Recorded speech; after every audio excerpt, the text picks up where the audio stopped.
ఆలు మేతి కర్రీ ఎలా తయారు చేసుకోవాలో చూద్దాం. ఒక స్పూన్ వేరుశనగకాయలు, ఒక స్పూన్ నువ్వులు, ఒక స్పూన్ శనగపిండి దోరగా వేయించుకొని ఫ్రై చేసుకొని నైస్ పేస్ట్ చేసుకోవాలి. ఇలా మెత్తని పేస్ట్ చేసుకోవాలి. ఇప్పుడు స్టవ్ మీద ప్యాన్ పెట్టుకొని అందులో 1 టేబుల్ స్పూన్ ఆయిల్ వేసుకొని అందులో పచ్చిమిరపకాయలు, 10 వెల్లుల్లి రెమ్మలు, ఒక చిన్న కట్ట మెంతాకు దోరగా ఫ్రై చేసుకోవాలి.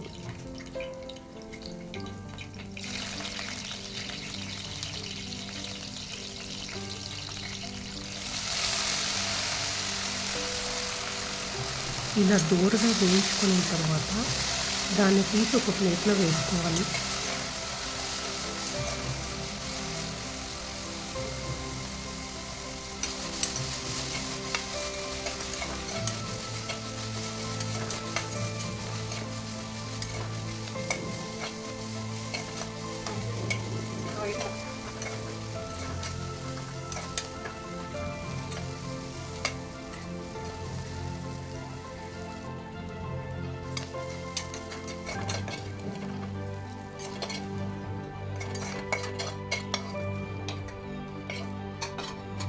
తిరిగి అదే ప్యాన్లో 1 టేబుల్ స్పూన్ ఆయిల్ వేసుకొని అందులో ఒక పెద్ద ఉల్లిపాయ, ఒక పెద్ద టమోటో,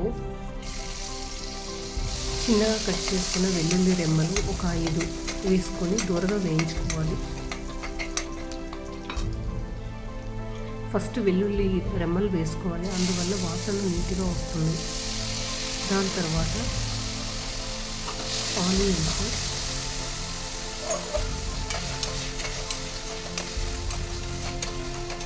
అవి కొంచెం మగ్గినప్పుడే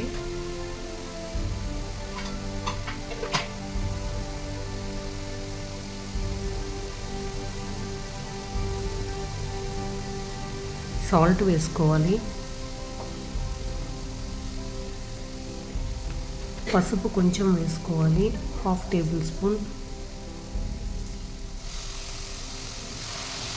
తర్వాత టమాటో వేసుకొని బాగా ఫ్రై చేయాలి.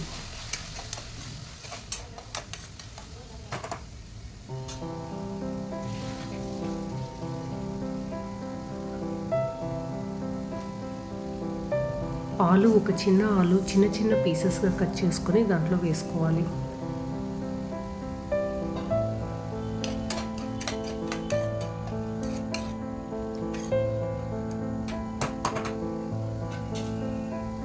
ఇవన్నీ కొంచెం బాగా మగ్గుతూ ఉన్నప్పుడే అందులో 1 టేబుల్ స్పూన్ ధనియాల powder, 1 table spoon garam masala వేసుకోవాలి. మీకు గరం మసాలా ఇప్పుడు వేయడం ఇష్టం లేకపోతే ఫైనల్గా కూడా వేసుకోవచ్చు.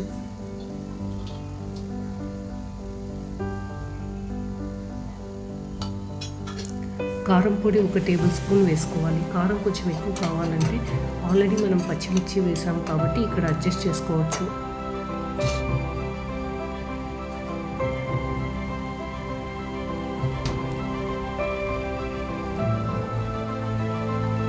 ధనియా పౌడర్ 1 టేబుల్ స్పూన్ వేసుకున్నాను.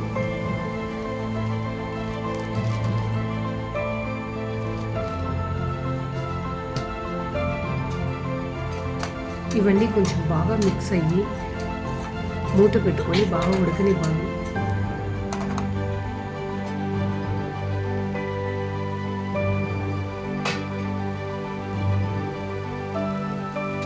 ఇప్పుడు మనం ఆల్రెడీ వేయించి పెట్టుకున్న మెంతాకు అది ఈ మిశ్రమంలో కలిపి కొత్తిమీర కొంచెం చల్లించుకొని ఇంకా కొంతసేపు దూరగా వేయించుకోవాలి.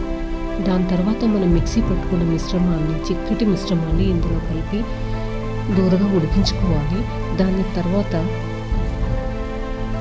ఒక 2 కప్స్ వాటర్ యాడ్ చేసుకోవాలి. యాడ్ చేసుకొని అప్పుడప్పుడు అడుగు అంటకుండా మనం కలుపుతూనే ఉండాలి.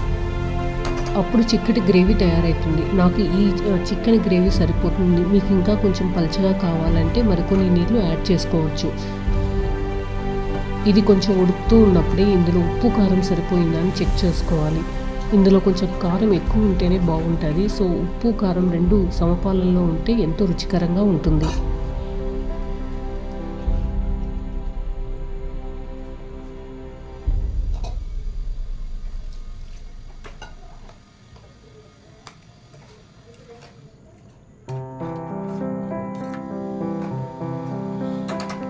మూత పెట్టుకొని కొంతసేపు ఉడికించుకోవాలి.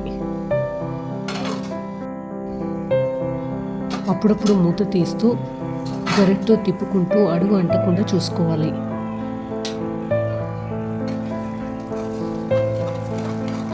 ఆయిల్ కొంచెం పైకి తేలుతూ ఉన్నప్పుడే స్టవ్ ఆఫ్ చేసుకుంటే సరిపోతుంది. అన్నీ ఆల్రెడీ మనం దూరగా వేయించుకున్న పదార్థాలు మాత్రమే వేసాము కాబట్టి ఎక్కువ ఉడకాల్సిన అవసరం లేదు. కొంచెం ఆయిల్ పైకి తేలుతుంటే మనం స్టవ్ కట్టేసుకోవచ్చు. ఈ కర్రీ రైస్లోకి, చపాతీలకి, పుల్కాలకి ఎంతో రుచిగా ఉంటుంది. Thank you for watching.